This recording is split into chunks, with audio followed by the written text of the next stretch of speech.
한번 예수님께서 가보시라고 하니까 제가 그곳에 가서 한번 그물을 던져보겠습니다 했어요. 그랬더니 어떻게 됐어요? 그물에 우리 친구들?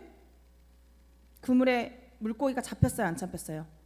엄청 많이 잡혔어요. 말씀 가운데 배가 뒤집어질 정도로 물고기가 잡혔다고 이야기했어요. 베드로는 어부로서 엄청 많은 경험이 있지만 예수님께서 하신 그 말씀 한마디를 믿고 순종하고 그 말씀대로 했더니 어떻게 됐어요? 물고기를 엄청 많이 잡는 어부가 되었어요. 그래서 그렇게 그물이 찢어질 정도로 많은 물고기를 잡은 베드로는 깜짝 놀랐어요. 그리고 예수님한테 뭐라고 이야기했냐면 말씀 가운데 보면 예수님께서는 정말 보통 분이 아니시구나 하면서 예수님 앞에 바짝 엎드려 뭐라고 이야기했냐면 예수님, 제가 죄인입니다. 저를 떠나세요 라고 이렇게 이야기했어요. 베드로는 예수님의 말씀에 순종하고 나서 자신의 연약함과 부족함을 보기 시작했고 예수님은 너무나도 대단한 분이시기 때문에 자기가 감히 그 곁을 따라갈 수 없을 거라고 생각했어요. 하지만 예수님께서는 그런 베드로를 보시고 혼내지 않으시고 이제 무서워하지 마라. 나를 따라오라. 그러면 내가 너를 사람 낚는 어부로 만들어 주겠다라고 이야기하셨어요. 그러면서 예수님께서 이 장면이 뭐냐면 베드로를 예수님의 제자로 부르시는 장면이었어요. 그럼 우리 친구들, 사람 낚는 어부가 뭐예요? 사람을 낚는 어부, 무슨 뜻일까? 사람을 잡는 사람이 되는 걸까? 정말 물고기를 잡듯이 사람을 잡을까요? 아니요. 사람 낚는 어부는 사람들을, 주변에 예수님을 모르는 사람들을 예수님께 데려오는 그런 사람을 사람 낚는 어부라고 해요. 실제로 베드로는요, 많은 사람들에게 예수님을 전했어요. 예수님을 전하고 예수님의 사역을 따라하는 그런 멋진 예수님의 제자로 살아갔어요. 친구들, 베드로는요, 예수님을 따라다니면서 어떻게 예수님을 전했고 말씀을 전하는지에 대해서 열심히 따라다녔어요. 우리도 근데 친구들, 우리도 예수님의 제자가 될 수 있을까요? 그렇다면 말씀 가운데 있는 베드로나 다른 요한이나 이런 사람들만 예수님의 제자가 될 수 있을까요? 아니면 우리도 예수님의 제자가 될 수 있을까요? 우리도 예수님의 제자가 될 수 있어요. 그러면 우리가 예수님의 제자가 되려면 무엇을 해야 될까? 하나님 말씀, 맞아요. 예수님께서는요 베드로에게만 너가 내 제자가 되라라고 얘기하시는 게 아니라 지금 이곳 가운데 있는 우리 친구들에게도 내 제자가 되라고, 예수님의 제자가 되라고 이야기하고 계세요. 자, 손흥민 선수가 호날두를 닮기 위해서 그 영상을 열심히 보고 배웠죠. 그죠? 그런 것처럼 베드로는요 예수님을 따라가기 시작했고 단순히 예수님의 기술만 배우려고 했던 것이 아니라 무엇을 배웠냐면 예수님의 말씀을 배우고 예수님의 사랑을 배우고 그리고 예수님의 삶을 배우기 시작했어요. 우리도 예수님을 따라가는 예수님의 제자가 되었으면 좋겠는데 그냥 교회에 와서 예배드리는 것이 아니라 어떻게 해야 돼요? 예수님처럼 말씀을 사랑하고 예수님처럼 다른 사람들을 사랑하고 그리고 예수님의 말씀을 순종하며 살아가는 우리 친구들이 되었으면 좋겠어요. 그렇게 해서 예수님을 닮아가는 예수님의 제자로 이 세상 가운데 살아가는 우리 친구들이 되었으면 좋겠습니다.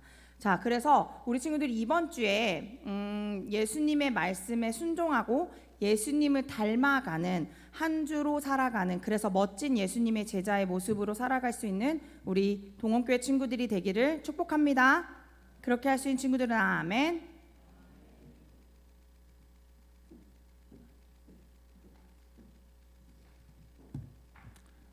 네, 여러분 반갑습니다. 안녕하셨어요? 네, 너무 반갑습니다. 예배 전에 목사님께서 저한테 이번 수요일 날 병원 들어가는 거를 성도들에게 얘기해도 되겠냐라고 말씀하셔서 기도해 주시면 너무 좋다라고 대답을 했는데 그때 머리를 스쳤던 생각이 가족이라는 생각입니다. 가족, 식구. 여러분 남들에게 하지 못하는 말을 누구에게 합니까? 가족에게 하죠. 엄마에게 하고 형한테 하고 얘기하죠. 남들에게 절대로 못하는 말들. 밖에 나가서 경험했던 실패, 잘못 이런 것도 얘기를 합니다. 저희 이번에 대학을 졸업한 저희 둘째 딸이 아주 어렸을 때 3살 때예요. 3살 때 그만 침대에 실례를 했어요. 기저귀를 뗀 지 얼마 안 되는데 그만 오줌을 쌌어요. 얘가 굉장히 창피했나 봐요. 어쩔 줄 몰라 하면서 저를 막 부르더라고요. 아빠. 우리는 가족이지. 이런 거 밖에 나가서 얘기 안 하지. 그 얘기를 딱 듣는데 한 대 딱 얻어맞는 느낌이 들더라고요. 우리는 가족이지. 이런 거 얘기 안 하지. 또 제가 이걸 설교 때 얘기 안 해요. 완전히 만방에다. 이제 22살인 제 딸을 생각하면서 그때 했던 말이 기억이 나요. 우리는 가족이지. 여러분 제가 지난번에 이 자리에 섰을 때 이런 얘기 했었잖아요. 우리 가족이다. 뭐 집사님, 장로님, 권사님, 목사님 이 타이틀 너무 중요하고 귀한 타이틀인데 그 전에 내 옆에 있는 성도가 내 가족. 이분 진짜 내 가족이야. 내 삼촌, 이모, 내 동생, 내 형님 이런 우리 아버지 하나님 안에 우리가 한 가족이라는 것을 진짜 느끼고 살아가는 것이 어떻게 보면 우리가 서로 성도의 겉보기 예의를 차리는 것보다 더 중요할 수 있습니다. 우리 동원교회가 그러한 교회가 되기를 축복합니다. 제가 한 달 일주일을 갔었어요. 원래는 그보다 일정이 적었는데 회당에 가서 좀 설교할 일정이 갑자기 생겼어요. 가자마자 초청을 받았어요. 그래서 한 일주 반 정도 더 일정이 길어졌습니다. 오늘은 제가 다른 것보다도 제가 갔던 위스콘신에 있는 위스콘신 허슨이라고 하는 그런 작은 도시에 있는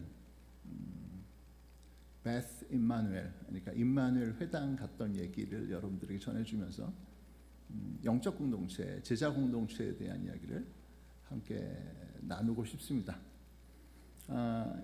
제가 섬기고 있는 토라 클럽, First Fruits of Zion, 그러니까 시온의 첫 열매라고 하는 이 단체는 메시아닉 유대인들의 단체입니다. 메시아닉 유대인이라고 하는 사람들은 유대인 중에서 예수를 믿는 사람이에요. 특별한 사람들입니다. 역사적으로 기독교와 유대인들의 관계는 매우 힘들었어요. 우리 이제 한국 기독교인들은 이런 걸 경험해 본 적이 없어요. 왜요? 우리 유대인을 본 적이 없어요. 유대인을 본 적이 없기 때문에 이걸 잘 모르지만 유럽과 미국만 해도 유대인과 기독교는 매우 어려운 시간을 보냈습니다. 대부분의 시간은 기독교회가 유대인들을 학대하고 추방하고 그리고 심지어는 학살했던 그런 역사적인 기록이 질비합니다. 뭐 우리가 잘 알듯이 2차 세계대전 때 나치 독일이 600만의 유대인을 죽였다. 여러분 그것들이 갑자기 히틀러라고 하는 악마가 나타나고 독일 나치라고 하는 아주 나쁜 놈들이 갑자기 생긴 게 아니라 그게 유럽이에요. 그게 유럽의 모습입니다.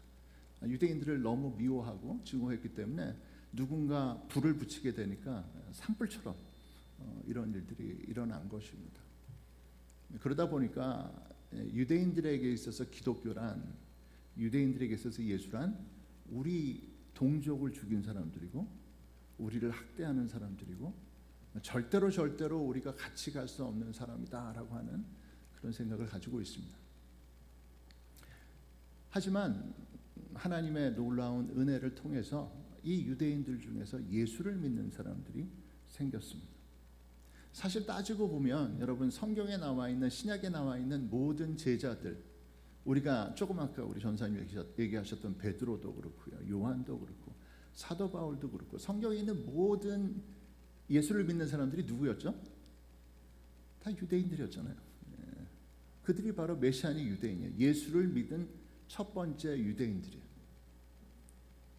그러니까 이 메시아닉 유대인이 특별할 거 없어요. 2000년 전에는 바로 예수님의 제자들이었고 예수님을 믿었던 예수님의 가족들이었고 그리고 이 예수님을 따라서 이 복음을 전했던 수많은 그러한 증인들이었습니다. 역사를 통해서 오랜 시간 단절이 있었지만 19세기부터 아주 소수의 유대인들이 예수를 메시아로 고백을 합니다. 쉽지 않은 거예요. 왜냐하면 일단 예수를 메시아로 고백하면 동족들로부터 미움을 당하죠. 제가 만났던 많은 메시아닉 유대인들은 가족들로부터 배척당하고 쫓겨난 사람들이 많아요. 지금은 조금 덜한데 저 한 1970년대 80년대만 해도 가족 중에 예수를 믿는다고 그러면 진짜 호적에서 파냈어요. 유대인들이 얼마나 가족애가 강하고 자식을 사랑하는데요. 예수 믿어? 네가 감히 우리 집안에서 예수를 믿어? 쫓아냈다고. 그런 체험을 갖고 있는 메시아닉 유대인들이 많이 있습니다. 이 메시아닉 유대인들은 성경을 다시 읽으면서 성경에 있는 예수님 바로 마태복음 5장에 나는 율법을 폐하러 오지 않고 완성하러 왔다라고 하신 예수님의 말씀을 다시 듣고 성경을 읽고 성경을 다시 이제 이 메시아 예수를 다시 동족에게 마치 사도 바울이 그랬던 것처럼 이방인의 숫자가 차고 그리고 마침내 이스라엘을 구원하시는 구속하시는 그 역사를 이루시는데 우리가 하나님의 도구가 되겠습니다 라는 생각을 가지고 나가는 사람들입니다. 그래서 이 운동은 지금 미국과 유럽 전 세계에서 아주 크게 일어나고 있어요. 근데 메시아닉 유대인들이 이렇게 일어나니까 유대인들뿐만 아니라 기독교인들 중에서도 바로 이것이 복음이 말씀하시는 바로 최종적인 복음의 증거, 바로 이방인의 충만한 숫자를 통해서 이스라엘을 회복하시고 유대인을 구속하시는 하나님의 계획의 완성이 아닌가라고 하는 깨달음을 갖게 된 많은 기독교인들이 이 운동에 참여하고 있습니다. 저도 그 중에 한 명입니다. 제가 지금 있는 단체에서는 그래서 이 메시아닉 토라 메시아닉 유대인들의 이 말씀을 공부하고 이 말씀을 가르치는 사역을 하고 있습니다. 그래서 저도 많은 목사님들 또 사역자들 교인들에게 토라의 말씀, 메시아닉 토라의 말씀을 통해서 그 유대인, 메시아닉 유대인들의 관점으로 성경을 읽는다라는 게 무엇인지를 계속해서 가르치고 있어요. 책도 쓰고 있고 계속해서 책도 번역하고 있습니다. 오늘 제가 다녀왔다라고 하는 그 회당은 위스콘신이라는 곳인데 지도를 한번 볼까요? 여러분 지도 저기 잘 안 보이시는지 모르겠지만 저 가운데 점 하나 보이시죠? 예, 바로 저기에 있는 도시입니다. 작은 도시예요. 5만 명 정도 사는 아주 아름다운 도시예요. 근데 이 도시에 지금부터 25년 전에 회당 하나가 세워졌어요. 이 회당은 소수의 메시아닉 유대인들이 유대인의 메시아 예수 그리고 온 세상의 구주이신 우리 예수를 증거하는 한번 유대인 회당을 우리가 세워서 섬기자라고 이렇게 생각하면서 의도적으로 세운 마치 개척교회와 같이 세운 개척회당이었습니다. 하나님께서 놀랍게 역사하셔서 이곳을 메시아닉 토라 운동의 센터로 사용을 하셨어요. 제가 이제 이곳에 가서 거기에서 특별히 만나고 싶었던 사람들이 있었어요. 거기에는 여러분 공부하는 교재를 대표 집필했던 학자들과 거기 그 저자가 있어요. 데니얼 랭캐스트라고 조금 이따 우리가 보겠습니다만. 그래서 제가 거기 가서 회당 앞에 사진을 찍었습니다. 그 사진 좀 볼까? 예, 멋있는 사나이가 저기 있죠. 네. 그게 아니고 그 뒤에 회당을 보세요. 거기 이름 보시면 베스 엠마누엘이라고 써 있습니다. 저 건물은 원래 장로교 건물이었어요. 장로교 건물인데 한 10여 년 전에 구입을 해서 이제 회당으로 사용하고 있습니다. 자, 이 회당에서 제가 금요일 날 오전에 도착해서 월요일 날까지 이 3일의 시간을 보냈습니다. 그 시간에 대해서, 그 시간 경험한 것에 대해서 여러분들에게 같이 나누고 싶어요.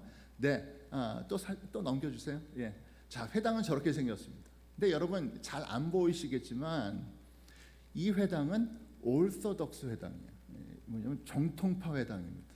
정통파 회당의 그 의미는 뭐냐면요. 그 다음 장에 나와요. 예, 자 여기 잘 보세요. 제일 앞에 부분에 여러분 양쪽으로 이렇게 갈라져 있잖아요. 앉는 자리가 오른쪽 자리, 여러분 보시기에 오른쪽 자리는 남자 자리고요, 왼쪽 자리는 여자 자리입니다. 올소독스 회당은 남자와 여자가 따로따로 앉아요. 따로따로 앉습니다. 뭐 그렇다고 해서 남자와 여자가 교제를 안 하는 게 아니라 예배 드릴 때는 남자는 보기에 오른편, 여자는 왼편에 앉아서 하는데 그 뒤에 이제 쭉 열들이 있죠. 거긴 다 섞어 앉습니다만 저렇게 앉아서 예배를 드립니다. 아주 전통적인 예배를 드리죠. 자, 제가 이 예배에 대해서 사진을 찍고 싶었는데 찍지 못했어요. 왜냐하면 신앙 있는 유대인들 그리고 믿음 있는 유대인들은 안식일에 스마트폰을 켜지 않습니다. 보지 않아요.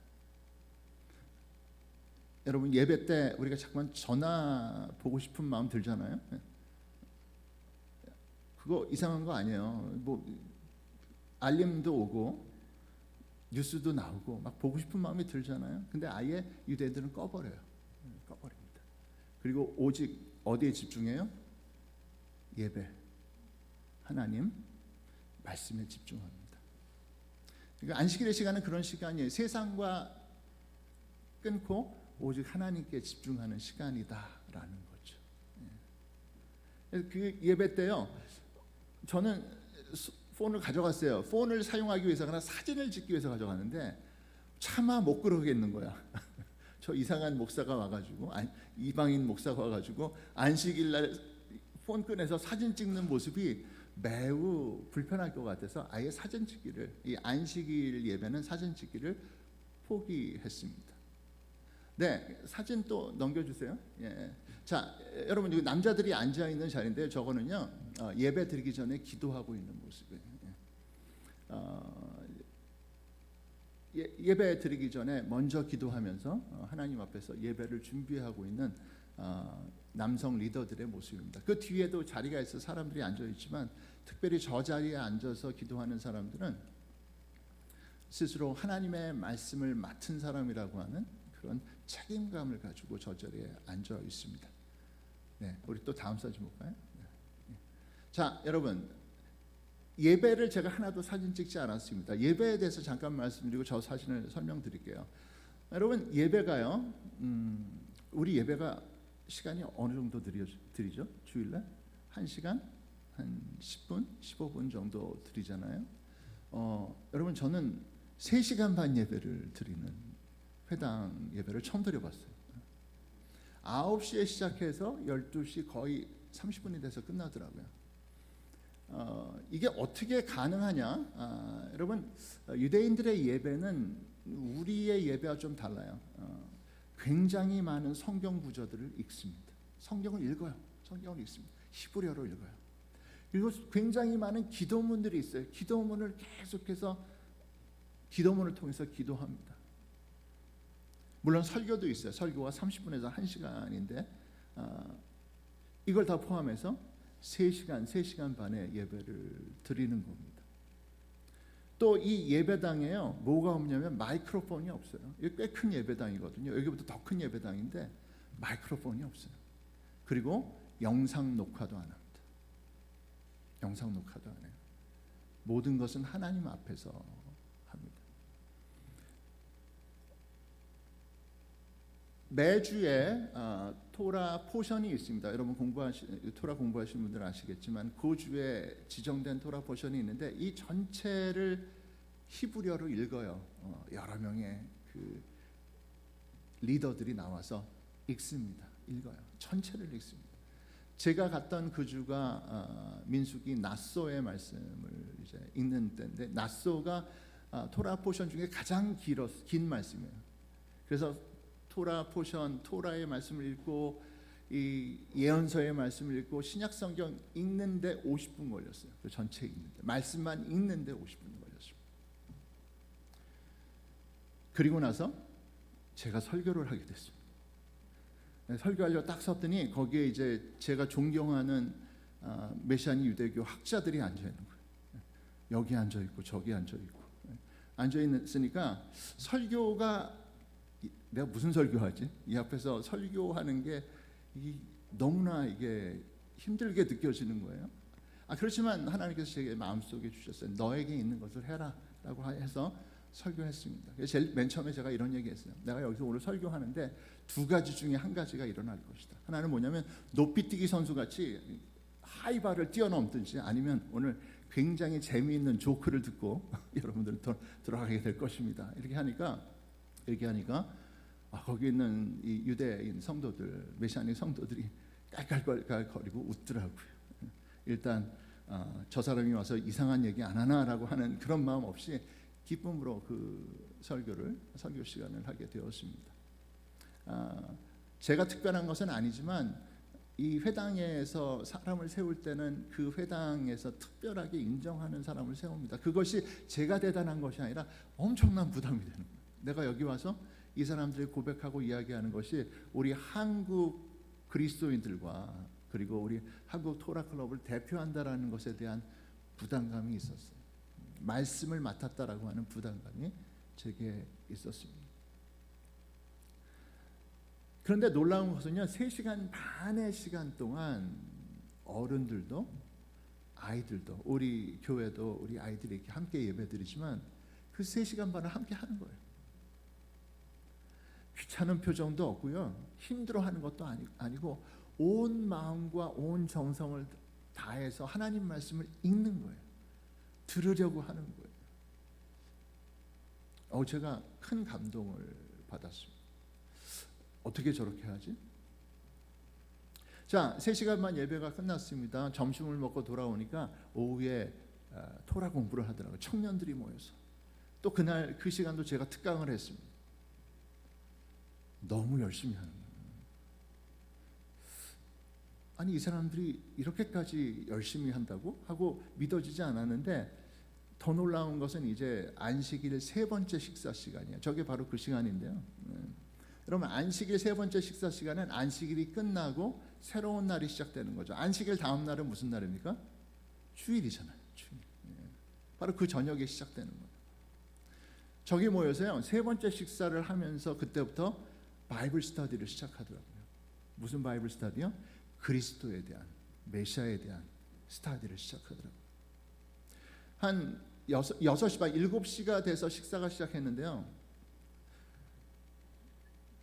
성역 공부가 끝이 안 나는 거야. 10시가 지났는데. 갑자기 여러분 생각난 게 뭐냐면 사도행전 20장에 바로 이 안식일 저녁 때 사도 바울의 강론을 듣다가 졸다가 떨어져 죽은 누구요? 유두고 생각이 나더라고. 전 유두고가 참 이게 불량한 청년이라고 생각했어요. 아니, 하나님 말씀을 전하는데 감히 졸아 그랬는데요, 10시 되니까 제가 졸려가지고 너무 졸린 거야. 10시가 딱 되니까 제가 아침부터 긴장하고 하루 종일 있다가 10시가 딱 되니까 졸린데 끝이 안 나는 거예요. 그리고 그 안식일이 끝이 났습니다. 자, 여러분 넘겨주세요. 자, 이 안식일날 제가 앞에서 인도하는 그 모자 쓰신 분이 아론 입이라는 우리 토라 클럽의 대표 학자 중에 한 분입니다. 이분이 계속해서 지금 들고 메시아에 대해서 가르치고 있는 거예요. 예수에 대해서, 그리스도에 대해서 가르치는 거예요. 진지하게. 요셉 메시아와 다윗 메시아, 이제 재림하실 메시아가 어떤 모습으로 우리에게 나타날 것인가, 이것을 가지고 가르치는데 사람들의 눈이 얼마나 똘망똘망하게 그 말씀을 듣고 깨달으려고 하는지 놀라웠어요. 또 다음 넘어가 봅시다. 거기에서 제가 만난 우리 메시아닉 신앙의 최고의 학자 중에 한 명입니다. 다니엘 랭캐스터. 이분이 쓴 책을 우리가 공부하고 있는 거죠. 같이 저와 함께 프로그램을 하면서 같이 비디오를 찍으면서 아주 감격스럽게 함께 사진을 찍었습니다. 이분이 저한테, 제 아내가 돌아가고 얼마 있다가 제가 이분을 만났어요. 플로리다에서 컨퍼런스 때 만났더니 저를 보더니 제 손을 잡고 그러더라고요. I saw you in my dream. 내가 당신을 꿈에서 봤습니다라고 얘기하는 거예요. 저는 그게 그냥 무슨 소리인지 못 알아들었어요. 꿈에서 봤다는 게 뭔 소리야 했더니 진짜 자다가 저를 봤대요. 봤는데 함께 저하고 울었대요. 그러면서 저한테 You have my spirit, you have the kindred spirit. 그게 뭐냐면 형제의 영을 가졌다라는 거예요. 가족의 영을 가졌다라는 거예요. 그래서 서로 만나서 너무 기뻤어요. 주님께서 연결해 주신 기쁨이 있었습니다.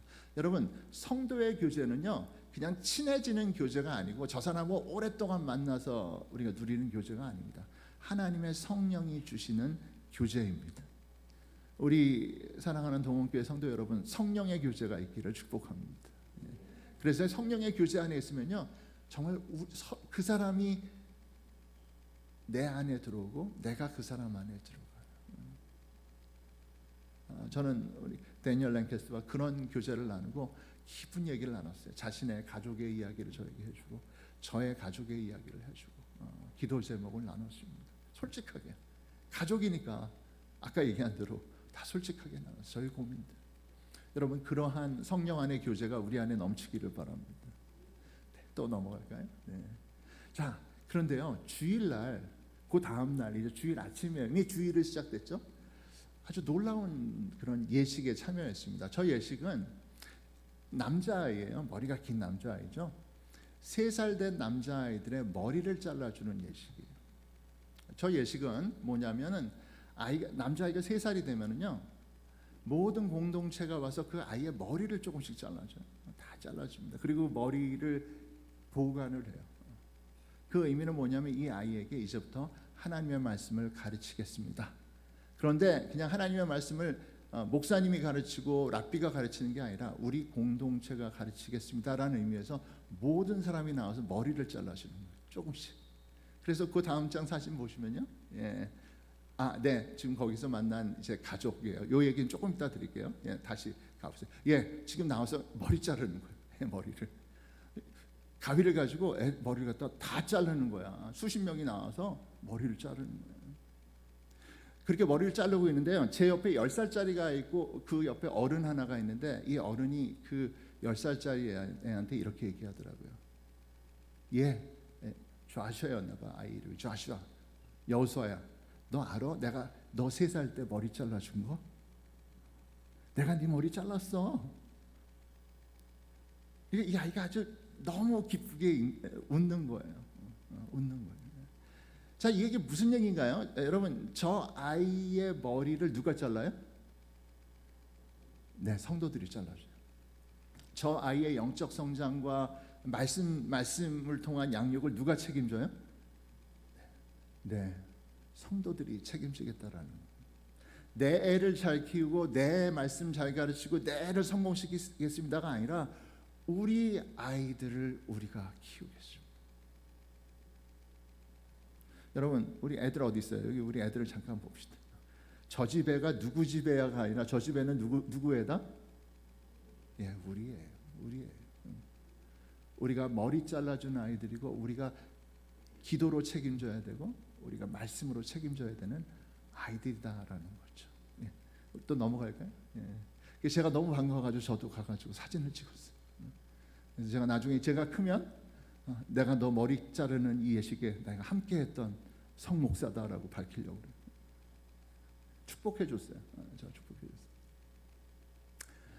자, 여러분, 유대인들이 뭐 대단한 성공을 거둔 사람이 많습니다. 여러분, 전 세계적으로 대단한 유대인들, 시기의 대상이 된 것은 유대인들이 거둔 탁월한 성공이 있어요. 모든 분야에서 유대인들은 탁월한 성공을 거뒀습니다. 근데 그게 많은 이 세큘러 월드, 이 세속 세계에서는요, 저 사람들이 어떤 공부를 해서 저렇게 잘하는 걸까? IQ가 어떻게 되고 EQ가 어떻게 되고 이런 거 생각하는데요. 여러분, 이유는 한 가지예요. 한 아이를 공동체가 키워요. 공동체가 축복해요.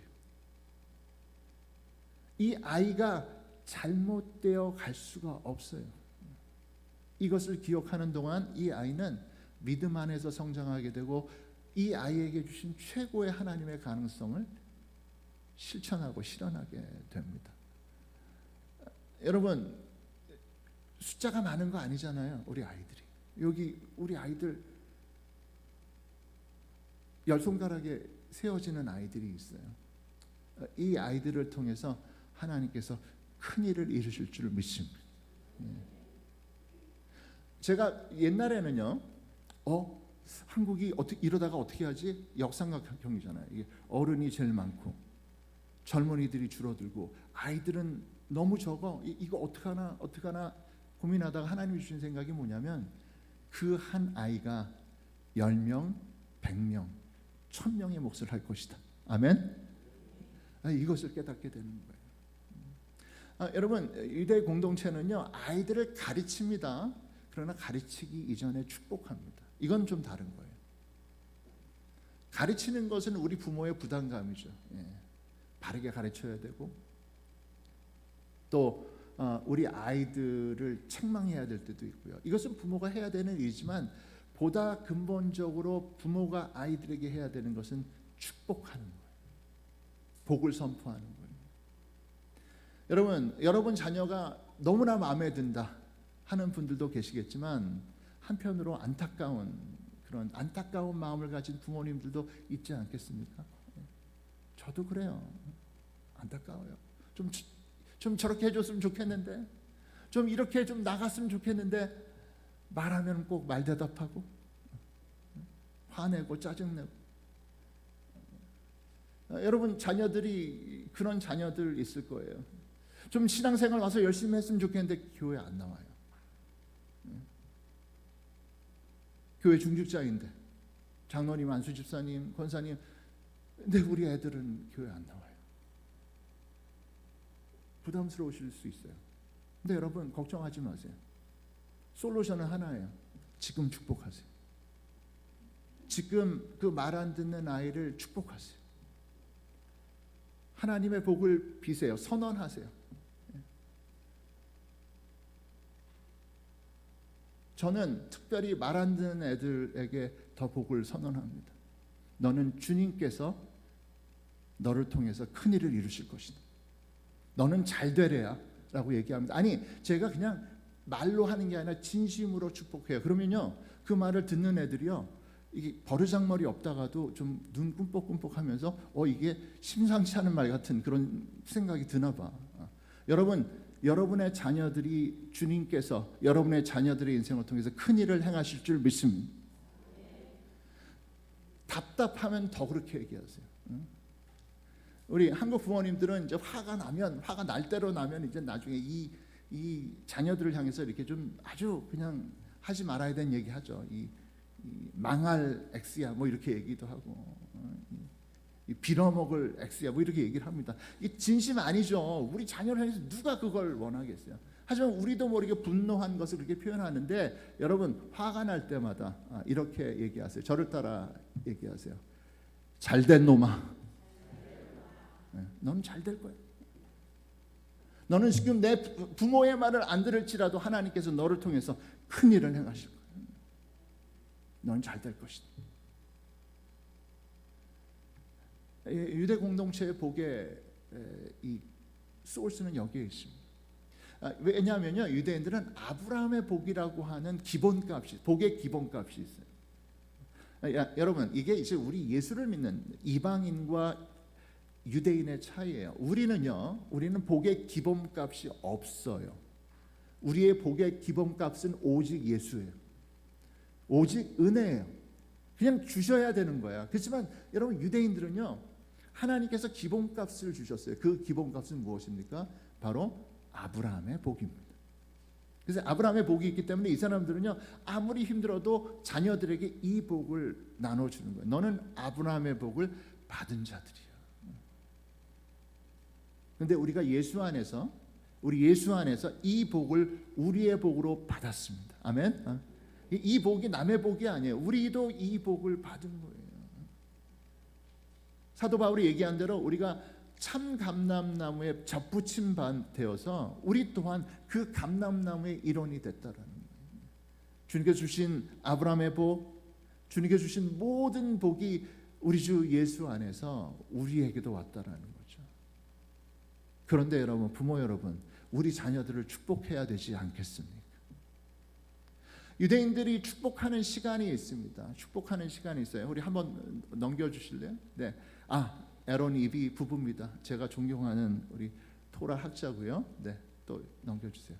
네. 자, 이 자리가 어디냐면 제가 머물렀던 그런 성도, 회당 성도의 자리인데 지금 저기 자리 보이세요? 수십 명, 한 25명, 거의 30명 가까이 앉게 되는 자리인데 저게 언제냐면 안식일 저녁 식사 자리입니다. 자, 복을 언제 선포하느냐? 여러분 부모님 잘 보세요. 그 다음 장 보세요. 네, 예, 지금 저기 보시면요, 그 집주인이 질병으로 눈이 거의 멀어가는 분이에요. 안식일이 시작되면요, 아이들을 하나씩 불러요. 자기 애들, 아이가 6명이에요. 손을 얹고 축복하는 거예요. 하나님께서 너를 사라와 리브가와 라헬과 레아와 같이 하나님의 귀한 딸로 축복하시기를 원하노라. 아들들에게는 너를 에브라임과 므낫세 같이 축복하시기 원하노라. 제가 이렇게 보고 있는데요, 그 식사하기 전에 이 아빠가 앞을 못 보는 아빠가 기도해 주니까 아이들이 가서 머리를 조아리고 축복 기도를 받는 거예요. 여러분, 부모로서 자식을 사랑하지 않는 부모, 자식을 사랑하지 않는 부모는 없지만 자식을 축복하지 않는 부모는 있습니다. 자식을 축복할지 모르는 부모는 있어요. 부모를 사랑하면서도 원치 않는 부정적인 말로 자녀들의 삶을 막아버리는 어리석은 부모들이 있습니다. 지금 여러분들이 여러분의 자녀들이 이 땅에서 형통하고 이 땅에서 주님의 일을 하는, 주님의 나라를 확장시키는 자녀가 되길 원한다면 축복하세요. 이 약속의, 언약의 약속을 믿고 여러분 자녀들을 축복하는 부모님들 되시기를 바랍니다. 그리고 자녀 여러분, 부모의 축복을 귀하게 여기세요. 부모가 축복할 때는요, 부모한테 화내다가도 머리를 뒤밀어야 돼요. 이삭의 두 아들 에서와 야곱 이야기에서 여러분, 아버지의 축복을 받기 위해서 둘이 발버둥 치잖아요. 야곱은 어느 정도로 발버둥 쳐요? 예, 양털을 뒤집어 쓰고 털을 뒤집어 쓰고 형행세를 하면서 축복을 받으려고 하잖아요. 그 행위는 잘한 것은 아닙니다만 여기서 배울 수 있는 거 한 가지가 있어요. 아버지의 축복을 귀하게 여겨라 라는 거죠. 아버지의 축복을 귀하게 여겨라. 부모의 축복을 귀하게 여기라 라는 것입니다. 그래서 아직 늦지 않았습니다. 여러분, 부모의 축복을 귀하게 여기십시오. 여러분 부모로서 자녀들을 축복하는 그러한 복을 계승하는 부모님들 되시기를 주의 이름으로 축복합니다. 우리 그 다음 장 또 봅시다. 자, 이게 식사 시간이에요. 두 패밀리가 모였어요. 근데 제가 있는 패밀리는요, 아이가 6이에요. 그 다른 집은 5이에요. 아이들을 진짜 많이 낳아요. 아까 맨 처음에 봤던 사진 중에서도 6명의 아이들을 낳았어요. 여러분, 이 유대인들, 신앙 있는 유대인들은요, 아이들을 부담으로 여기지 않습니다. 왜 부담이 안 되겠어요? 아이를 6씩 낳으면 무슨 돈이 있습니까? 아이들 키우는데. 진짜 정말 제한된 버짓을 가지고 제한된 것들을 나눠서 쓰는 거지만 유대인들이 갖고 있는 복에 대한 원칙이 있어요. 모든 복은 자녀들을 통해서 계승된다라는 것입니다. 제가 이 말씀을 드린다고 해서 이제부터 6씩 낳자라고 말씀드리는 건 아니에요. 여러분, 결혼하지 않은 청년들은 결혼을 소망하십시오. 주님께서 여러분에게 주실 자녀를 기대하세요. 여러분 자녀들이 아직 결혼하고 있지 않다면 여러분 축복하세요. 하나님의 복은 우리 자녀들과 자손을 통해서 이어질 줄로 믿습니다. 여러분, 우리 동원교회 미래가 무엇입니까? 저 아이들이에요. 여기는 청년들이에요. 이 청년들과 우리 아이들이 자라나서 아름다운 가정을 만들고 하나님께서 기뻐하시는 자녀들을 낳아서 키우는 것, 이게 우리의 삶의, 우리의 미래라는 것이죠. 이게 유대인들이 경험한 그 놀라운 가정에 대한 비밀입니다. 매주 금요일마다 모여서 식사하면서 축복하는 거예요. 여러분, 축복한다고 해서 거창하지 않습니다. 축복기도 해주고요, 재미있게 놀고 먹으면서 밥 먹는 거예요. 자, 여러분, 여러분의 가정도 이러한 복의 나눔의 식사 시간이기를 축복합니다. 네, 또 넘어갈까요? 네. 자, 여러분, 제가 사진을 너무나 많이 찍고 싶었지만 이 안식일에 모든 것을 끄고 오직 말씀과 그리고 성도의 교제에 집중하는 그 에마누엘 회당 사람들을 보면서 생각난 게 있어요. 그 생각난 것은 무엇이냐면 바로 하나님께서 유대인들에게 주신 독특한 부르심입니다. 그 다음 슬라이드에 있는 말씀 같이 읽어봅시다. 네, 같이 읽어볼까요? 시작. 그런즉 유대인의 나음이 무엇이며 할례의 유력이 무엇이냐? 범사에 많으니 우선은 그들이 하나님의 말씀을 받았음이니라. 네, 로마서 2장의 말씀은 로마서의 대전제가 되는 말씀입니다. 하나님께서 말씀을 맡기셨다라는 거죠. 여러분, 제자가 무엇이냐? 여러분, 제자라고 하는 것은 세 가지 일을 하는 사람들입니다. 그 전에 말씀 보시면은 예수님께서 마지막 마지막 지상 대명령을 주시는 마태복음 28장의 말씀이 있습니다. 같이 읽어볼게요. 시작. 그러므로 너희는 가서 모든 민족을 제자로 삼아 아버지, 아들과 성령의 이름으로 세례를 베풀고 내가 너희에게 분부한 모든 것을 가르쳐 지키게 하라. 볼지어다 내가 세상 끝날까지 너희와 항상 함께 있으리라 하시니라. 내가 너에게 분부한 모든 것을 가르쳐 지키게 하라. 제자는 첫 번째 그 말씀, 주인의 말씀, 스승의 말씀을 외워야 됩니다. 지켜야 돼요. 그 말씀을 그대로 외워야 돼요. 이게 제자가 해야 되는 일이에요.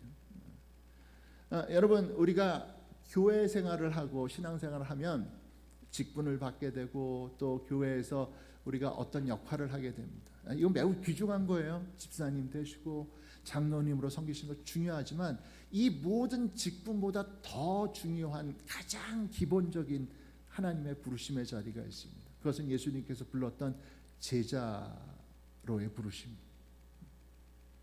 그래서 근본적으로 집사가 안 돼도 상관없어요.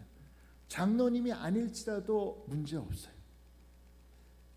선교사나 목사가 안 돼도 괜찮습니다. 그러나 우리가 절대로 피할 수 없는 질문 하나는 뭐냐면 제자입니까?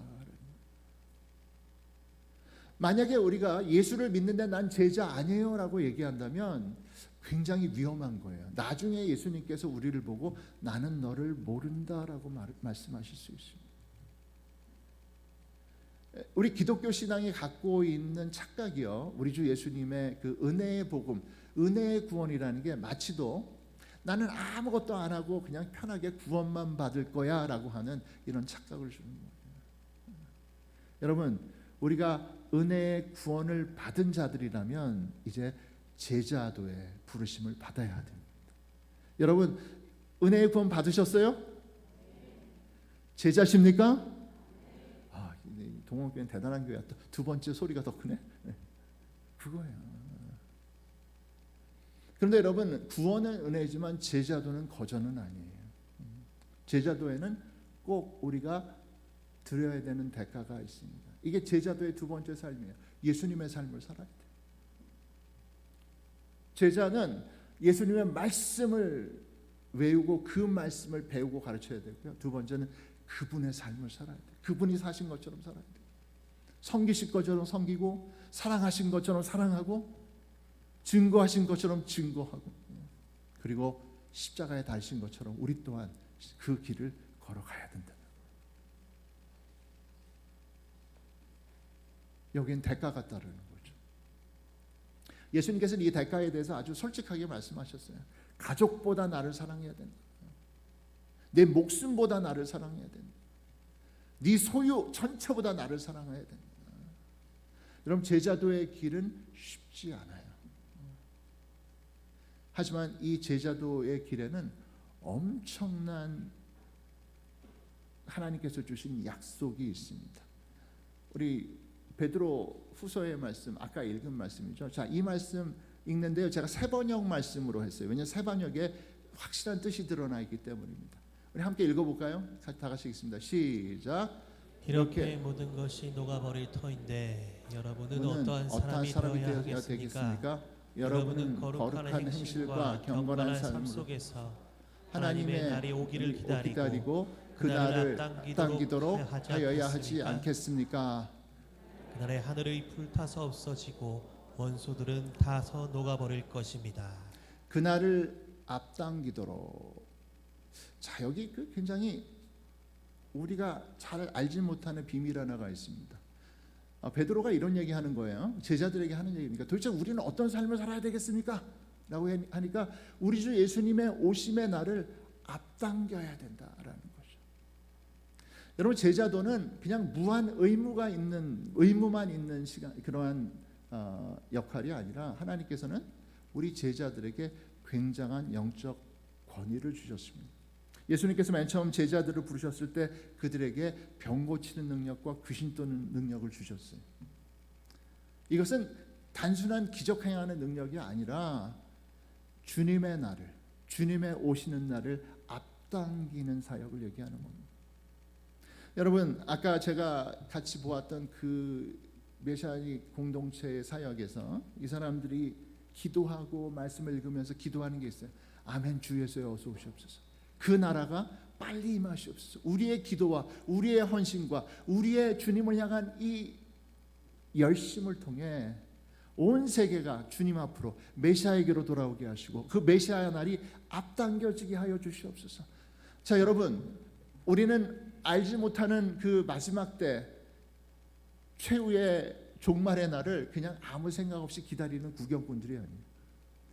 우리가 예배드리고 우리가 기도하고 우리가 우리 자녀들을 가르치는 이 영적인 우리의 순종을 통해서 그날이 앞당겨진다라는 거예요.